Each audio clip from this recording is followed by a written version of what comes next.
Avokat, zoti Dure tani, ç'mendon ti pse kjo zgjatje ka qenë madhe dhe do me thënë të mbrihet deri te që të mbrojë tani zonja Teodorescu? Së pari, unë ndaj një mendim ndryshe nga zonja Lala. Për të shkak kanë tirë? Për shkak të marrim nga fundi, lidhur me afatet, është e vërtet që këtu janë shkelur afatet, por në raport edhe me çështjet e tjera, sepse nuk është vetëm ky rast i zotit Veliaj, po proceset nuk, apo më saktë, afatet cilat janë përcaktuar në kodin e procedurës penale, nuk zbatohen në mënyrë strikt nga gjykata dhe konkretisht edhe nga gjykata e posaçme. Kjo vjen për shkak të ngarkesës, vjen për shkak edhe të mungesës së njërë të prokurorit apo të palëve të cilët janë në proces dhe gjykata nuk është... Çfarë thash unë, zoti Dura? Gjykata...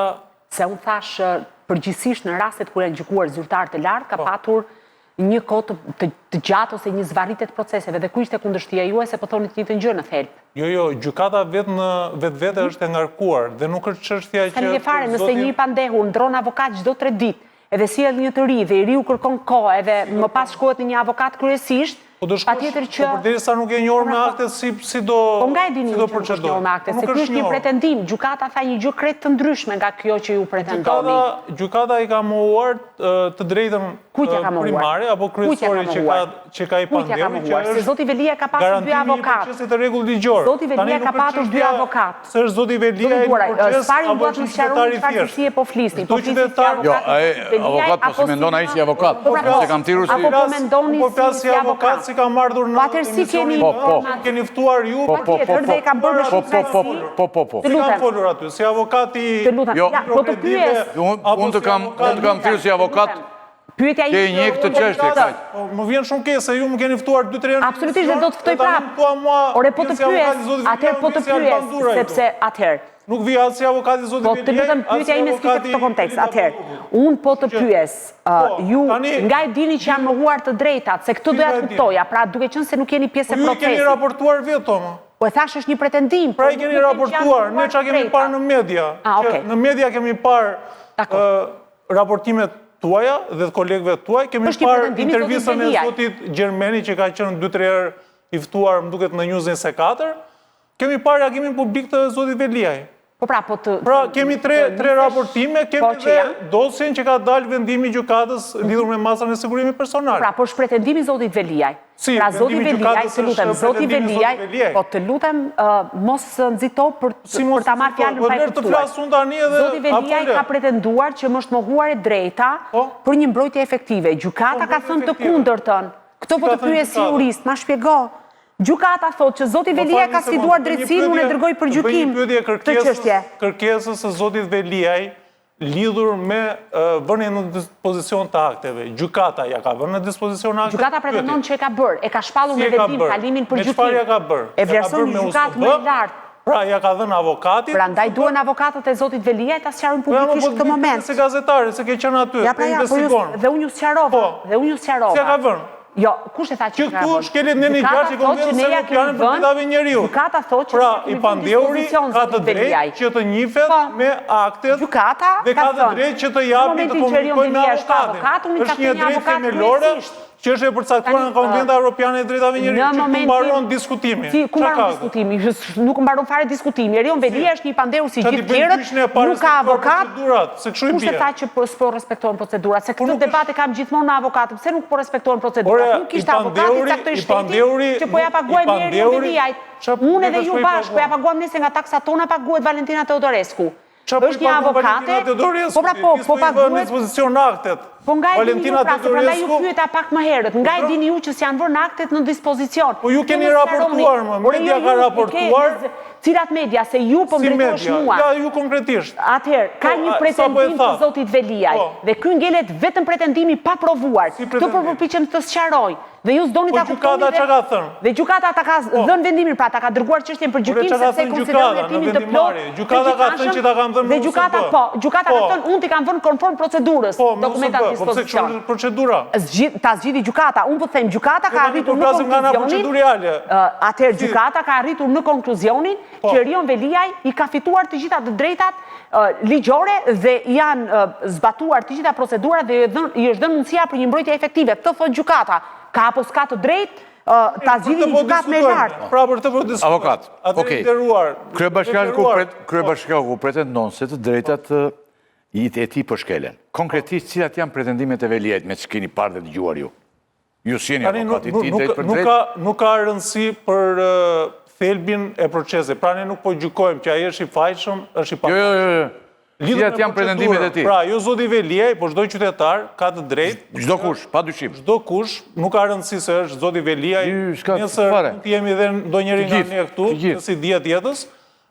Ideja është që duhet të respektuar e drejta themelore që përcaktoi kanoni 6 i Konvencionit Evropian i Drejtave të Njeriut, që thotë çdo qytetar apo çdo i pandehur ka të drejtë që të ketë një proces të rregullt ligjor. Ku konsiston procesi i rregullt ligjor? Konsiston nga të drejtat e tij, pra duhet të njihet me akuzat, gjë që janë bërë sepse i është komunikuar akuzat dhe e ka marrë dieni. Së pari duhet i vjen në dispozicion aktet, pra aktet i vjen edhe të pandehurit, por edhe mbrojtësit të tij. Ai pretendon që nuk janë vend. Pra po ka ndonjë pretendryshme në gjykatë. Pretendimi. Zoti Rakip. Ja ta mbaroj avokati. Pretendimi është që avokati, pra çka ka deklaruar zoti Gjermeni që kemi parë në News 24. Ai ka pretenduar që ne kemi marrë aktet, pra i kemi marrë me një USB. Pra, prokuroria... Por nuk i këthejmë dot në momentin... letër. Jo, ne i kemi marrë këto si akte, por duhet që t'i vjen këto akte në dispozicion të pandehur. Veliaj. Vjen tek aktet, sepse aty aktet janë gati 8.000 faqe, se kam ide, nuk e di sa aktesh, sa faqe janë. Këto akte, prokuroria njërë së pari ka të drejtë që t'ja vëri jo me USB, po duhet ja vendosi të printuara dhe me një shkresë zyrtare, sepse mund ndodhi që shumica e provave që mund të jenë depozituar në gjykat, ndoshta nuk janë në USB. Dhe për të patur një inventarizim vetëm një sqarim të akteve se duket sikur po vrasim avokatin. Mos është kjo një tentativë se përsa ka mbrojtësi e ka ata e kanë mundësinë financiare të zoti Veliaj që t'i printojë dhe t'i marrë. Vetëm një sqarim të lutem. Dhe pjesa tjetër. Të marrë avokati akte, nuk çfarë do marrë avokati. Me sa kemi parë nga deklaratat publike të bëra në rrjetet sociale nga zoti Veliaj, i cili shpreh dhe zotohet që jam duke lexuar akte, pra materiale që ne nuk i kemi parë të jenë te masa e sigurimit personal, që janë aktet, pra që ai ka lexuar dhe është njohur, mos është mbase një tetë. Ola jati bëj vetëm një sqarim avokatit. Nuk e di. Atëherë zoti nuk e di. Jam të thjesht në funksion të asaj çfarë propozon avokati. Zoti Veliaj, të lutem. Ja ta mbaroj ndryrjen e Olës. Pastaj po pra pyetjen. Tani lidhur sepse është përgjigjet avokati dhe të ndryr. Zoti Rakip, është dhe një problem që ne kemi për ditë në gjykat, që do të thotë prokuroria çfarë bën?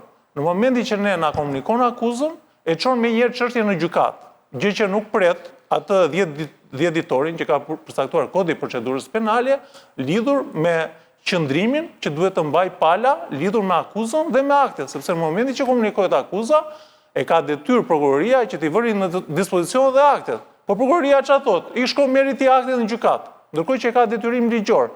E para, e dyta, afati 10 ditor nuk është respektuar, sepse është çuar kërkesa në gjykat. Po largohesh nga fokusi fare avokat. Në dispozicion këto akte.